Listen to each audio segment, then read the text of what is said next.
I think it's a little over-exaggerated to say your movie's about the greatest showman. I guess the hyperbole does help.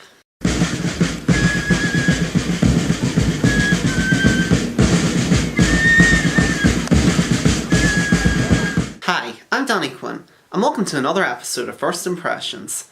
On today's episode, Hugh Jackman steps into the shoes of the infamous P.T. Barnum to become the greatest showman. So Hugh Jackman plays P.T. Barnum, a man struggling to make ends meet for his wife, played by Michelle Williams, and their 2 children. And after being laid off his job, he attempts to fulfill his ambitions of being famous and beloved, first by opening a circus full of unique and peculiar performers in his bid to appeal to the masses, then by championing the famous opera singer Jenny Lind, played by Rebecca Ferguson, and becoming her manager in order to appeal to the upper classes. But as he chases his dream of pleasing everybody, he runs the risk of losing sight of what is really important to him, his family and the group of misfits that he's instilled a newfound confidence in. This movie is inspired by the true story of P.T. Barnum, a showman who is well known for serving up oddities to the public. But this movie is a largely fictionalised version of the tale. It aims to be more of a feel-good, uplifting, crowd-pleasing musical, in the same vein as something like La La Land, even down to getting the songwriters to that film on board for this movie. And it's a film that's been in development for several years. It was originally announced way back in 2009, and Jackman has actually stated that the main reason the movie took so long to get made was because studios weren't really willing to take a chance on musicals at the time.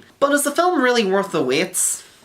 Let's find out. The movie definitely has a lot going for it. It looks absolutely gorgeous. The production design, the cinematography, and the visuals, they all look absolutely incredible. The editing is very well done, there's a good rhythm to it, even though certain musical numbers do kind of feel reminiscent of Baby Driver, of the way they sync up certain beats to the rhythm of the music. And the musical numbers are a real delight to watch. They're easily the main highlight of the movie. Very well choreographed, very catchy, well written. I could definitely see myself listening to some of the songs in this movie and humming along. And it's also very well acted too. Hugh Jackman absolutely kills it in the role of P.T. Barnum, even if he isn't exactly the spitting image of him. Michelle Williams is terrific as his loving wife Charity. Rebecca Ferguson is absolutely fantastic as Jenny Lind, the opera singer that Barnum manages and eventually becomes kind of tempted by. And I was also quite impressed by Zac Efron and Zendaya. I thought they both did an excellent job as Barnum's assistant and one of the circus performers, who both become lovers. They have good chemistry together, and the romance that blossoms between them is genuinely sweet. That being said, I do have a few issues with the film which do hold it back a good bit in my opinion. For one, the movie kind of positions itself as a celebration of the odd, the misfits, the unique, the outsiders. And there is a running subplot throughout the movie about how Barnum's freaks become almost like a makeshift family. But the problem with this subplot is that outside of Zendaya's character, or the bearded lady, or the dwarf, almost none of them get any prominent moments to shine. Which is a bit of a shame because some of Barnum's attractions do have very memorable and likeable personalities. Especially the dwarf who ends up insulting and making fun of the Queen of England in one scene. And the movie does kind of simplify P.T. Barnum's story considerably. I've read a lot of articles about how P.T. Barnum was actually kind of a terrible person, and how he ostensibly exploited his attractions for his own gain. And that isn't entirely glossed over in the film. There's a scene where Barnum is confronted by this critic who voices his opposition to what Barnum is doing, and Barnum abandons both his circus performers and his family in order to go on tour with Rebecca Ferguson's character, just so that he can try and get in with the elites. There's a few moments like that where they do try to frame Barnum as a somewhat ambiguous